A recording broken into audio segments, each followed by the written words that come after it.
Well, this will be the final thing that we have to finish on the battle wagon. These are the crew. We got the two gunners. We have a commander with some kind of binocular, and we have the grab a claw operator. As you can see, they're pretty nicely base coated already.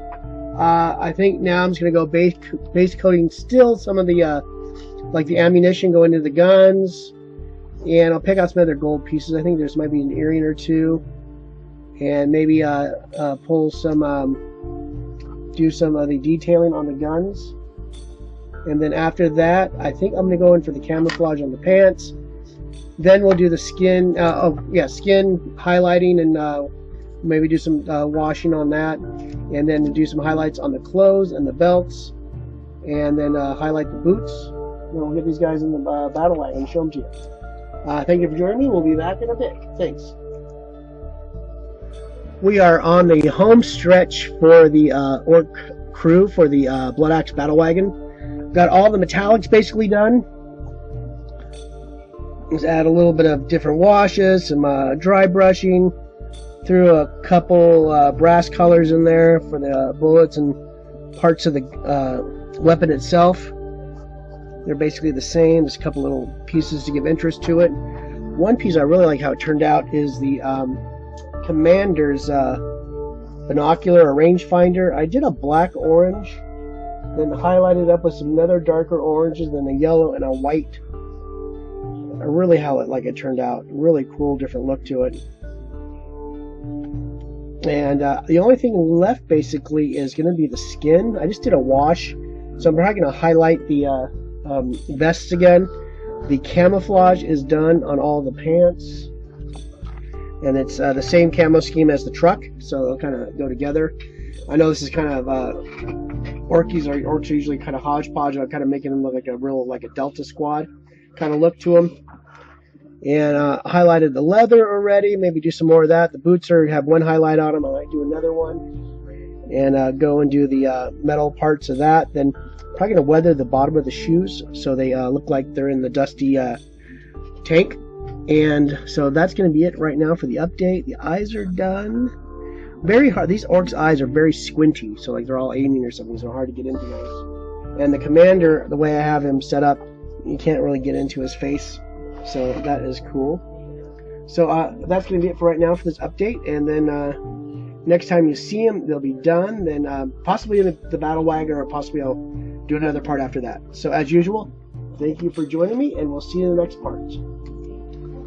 The crew is done as far as I can tell. I'm going to hit them with some anti-shine downstairs. Let them dry. Did a little dry brushing earth on the feet to give them that dust look. I haven't hit them with any powders yet. I might do that afterwards. It turned out pretty good. Let's see. It's focused. The skin is heavy green, goblin green, and scorpion green, or scorpion green. And I just did a kind of mix between each of them so there's about 4 or 5 layers of paint. And try to blend it a little bit. Then I hit it with a glaze of Waywatcher green that's drying right now. Give it a little bit of a continuity to the layers. And then obviously you see the you can see that in there.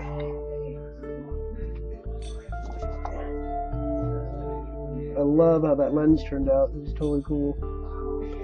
I just did a little red on the back side, so it looks like it's reflecting backwards. And the guns are all done, just different layers of dry brush and wash and highlighting. Just trying to get a cool looking gun that shows a lot of the I might do another wash on them. I think I might just tone them down a bit with the armor wash again. Let me do that real quick. I love this. This is armor wash by Secret Weapon Miniatures,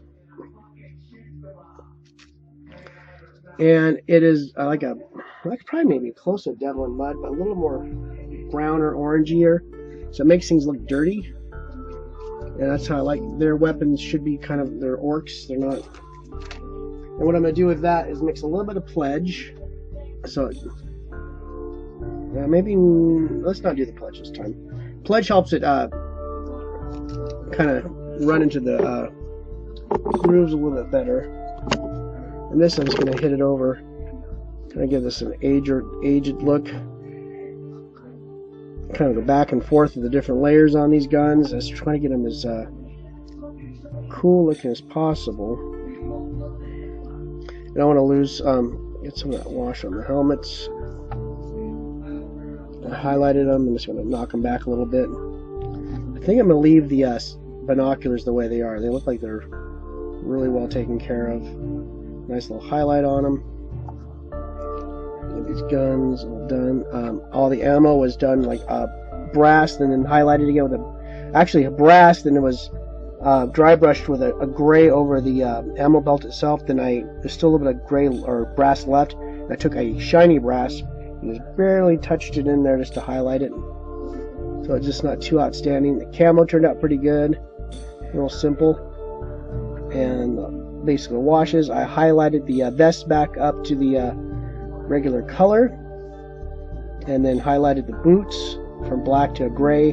Then actually the ones standing inside the thing have been dusted with a little bit of Minotaur earth, give them a little bit of a dust cover to them. So when I come back, you will see them in the let me just back this up a little bit. You'll see them in the battle wagon. They'll be ready to go. So thank you for joining me, and we'll see you in the next one. Thanks. We are back, and we are done. I've just been going over certain areas of it and checking, make sure there's no mistakes, and then using some the pledge, like in this area where the crane is, where the let's see, I'll pull this over here, where the there we go, where the hydraulics are. I did something on the Forge World books where you just mix a little ink and some pledge and put it in there. It looks like you got grease all the time. And this is after the protective coat, so this adds a shine to it. Went back and did the Grot Rigger's goggles, and did his dial on his little gauge. Let's see if I can move him around. He's magnetized on one foot, so he can stand anywhere on the that part of the battle wagon. And I actually just went back and did highlighted his skin a little bit more. Redid the eye on the eye of Mork or Gork or whatever that is. Wanted something a little bit different from the rest of the tank, because all the other tank is red for the sight on the turret, and then on the zap gun is red also. But I did the commander in a black, orange, and yellow. I think I showed this in the last thing. It turned out really, really nice. I like how that turned out. All the glyphs are black or red on black to give it that kind of that uniform look, which I'm trying to go for. The guns, I just gave them a slight dry brush of Iraqi sand to make them look dusty like the rest of the. I think I made them pop a little bit more. Let's see if I can pop this off. Like I said, if you've seen it in the beginning of this series, over a couple months ago, this is all magnetized. We can go inside the tank here, or the battle wagon. They're all magnetized down on these little floor planks I actually put in and put magnets in those. I didn't magnetize it before I built it. I kind of went in afterwards as an afterthought, but it's working great. They're all in there pretty sturdily, and they're all in the same camo pattern as the battle wagon. And we have the Grab-a-Claw operator. He's all highlighted up in the back, and then camouflaged up one of those hip areas that are still showing. So I think this is ready to go. I can't think of anything else I want to do. Oh, I went into those stick bombs were kind of bugging me a little bit, so I went and just added a little bit of detail to it. Actually, threw a little bit of that grease mix on the top, so it looks like they're lubricated, ready to get tossed out of there, and they're kind of, I guess these are like the pullback mechanisms, kind of like to spring-loaded. Then the zap gun, kind of went and did another wash on that just to get the right color. And I kind of have that energy glow there. Inside the thing, I don't feel like taking it apart right now. It's got the whole coil's all OSL too. So I think we're good. Let me put this down real quick. Let's see right there, and let's see. I have a Oops. Where's the switch? Let's see.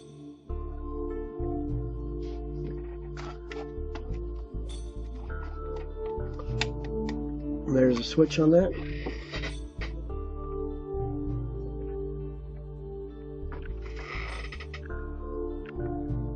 So that is done. I'm going to be getting up in the morning, taking this to Kublacon in San Francisco. We'll see what happens. Expecting the worst, but you never know. Hey, this is my first competition I physically entered. I won one on Templar Crusade and entered a bunch of other ones and didn't win. But hopefully this will work out. Put a lot of energy and love into it, as you can see. If you watch all the videos, and the magnet not grabbing right there, I'm gonna make sure that doesn't happen. Nice. So that'll be it as usual. Thank you for joining me, and then sometime next week we'll be starting new projects. We got we redid the game board. We did the one display piece, which turned out to be a terrain piece for this, which I'll show that off too. I'll bring that back in a second. We'll be back. Hold on.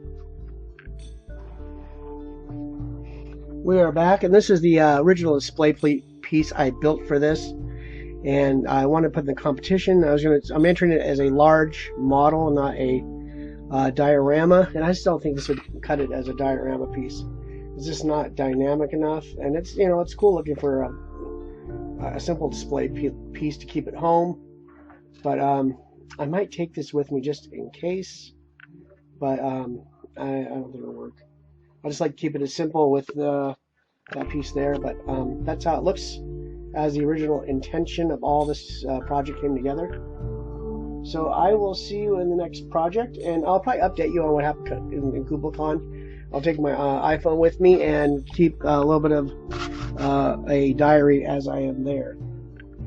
So as usual, thank you for joining me, and we'll see you in the next video. Thanks.